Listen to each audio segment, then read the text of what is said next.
Hi, good evening. So, the topic that I chose for my final speech is teen suicide. The reason that I chose this topic was because it is hit close to home, and never in a million years would I have thought that it would be one of my closest cousins. I never would have thought that. He had the perfect girlfriend, the perfect life. Like, he was always that life of the party, always the go getter, having fun, always. But that doesn't necessarily mean that you're happy inside, I guess. We never really paid attention to the little signs and symptoms, the little, things that he was crying out for help. We always ignored it with, oh, he's okay. It's something that every young adult is going to go through. He'll get over it. He broke up with his girlfriend, and ultimately that is the reason why he took his life. So I just want others to be aware of the signs and symptoms and not overlook it and not think that, oh, he's just looking for attention. No, they're actually crying out for help. And please don't ignore when they are asking for help. They might not ultimately ask you personally face to face and say, oh, I need help. They're not going to be like, they're going to give you these little cues, these little signs, these little, it's like a little breadcrumb trail. They're trying to, get you so that you can ask them what's going on. Even though they might push you away, no, they want you to keep on and ask them what's going on. Teen suicide throughout the years has risen. It is the second leading cause of death amongst young adults and college age students. It is not a joke. You hear about it on the news all the time about, a 13-year-old committing suicide because she's being bullied because of the way her teeth look. Another one, a 9-year-old being bullied because they say he's gay. I mean, really, there's much more to life that we take for granted. And we don't, notice these little signs. We figure, oh, they're just, young adults. They're going to, they'll grow out of it. Don't worry. It happens to everybody. Everybody gets bullied, but not everybody knows how to address, how to handle the stress, how to handle the bullying. No, we need help. That's what ultimately they're asking for. So you need to be understanding. You need to understand the severity of teen suicide and how important it is to know the signs and symptoms and how to address them correctly with the person that is asking for help.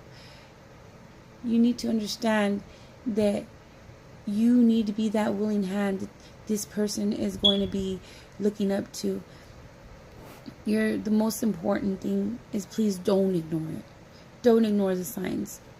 Don't. You need to not ignore the depression that hits everyone. Some people know how to deal with it, some don't. And the ones that can't deal with it need to be helped. You need to understand that sometimes, people that have been sexually abused as a child, as a young adult, tend to want to take their lives because they don't have that person to talk to. They don't have that support which they are looking for, that they are crying out for. Drug abuse is also a big telltale sign of something going on. They want to hide their feelings. They want to hide the hurt. They don't want to feel the pain. So they do the drugs. They do, the getting high and, this increased sexual activity. They just want to be numb. So they figure that that's the only way. That's just one of the signs. Another sign is withdrawal from friends and family, wanting to be alone, don't let them be alone. Whatever they say. They might tell you, scream and yell at you, tell you, I want to be alone. No, in reality, no one ever wants to be alone. And that was one of the tall tale signs of my cousin. He exhibited the withdrawal, but we thought, oh, it's okay. He broke up with his girlfriend. It's something that everybody goes through. He's going to get over it. But he never did. He couldn't handle not being with his perfect girlfriend, with his perfect life, But there's no such thing as a perfect life. We just need to understand. We need to find ways to prevent others from thinking that, that they failed in society, because they're not. They're one of a kind. They're unique. So ways that we can prevent is by talking taking the time out of your busy schedule to address, the warning signs. You always want to be that person that they can come and talk to. Always, if you can't be that person, counseling, guidance. There's always family, friends. You want anything and everything you can do to help prevent it. Suicide affects everyone in every wake of life. All I have to say is that if you notice that there's changes in their social being, in their social life, in their eating habits, in their withdrawal from friends, please address it. Don't let it go.